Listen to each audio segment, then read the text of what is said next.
সেক্টরের অধিনায়ক ছিলেন। সবাই, আমি তাকাইলে বলতাম যে সবাই একসাথে বলছে। এখন যারা একটা প্রশ্ন শুনতে হবে, দুইটা প্রশ্ন একসাথে। আর একটা হচ্ছে যে ঐতিহাসিক জাতীয় বিপ্লব ও সংগঠন দিবস কত সাল এবং কোন তারিখে পালন করা হয়? এখন এই দায়িত্ব আমি নিব না, কারণ অনেকেই হাত তুলছে, এটাকে বের করবে দেখি। নাম, স্কুলের নাম এবং শ্রেণী। আমার নাম মোসাম্মদ নিশাত খালিদা, শ্রেণী ১০ম, বহলবাড়িয়া প্রাথমিক বিদ্যালয়। প্রশ্নের উত্তর হবে ১১ নম্বর সেক্টর। ধন্যবাদ।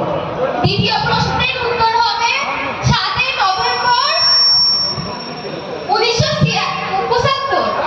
সঠিক হয়েছে, অনেক ধন্যবাদ।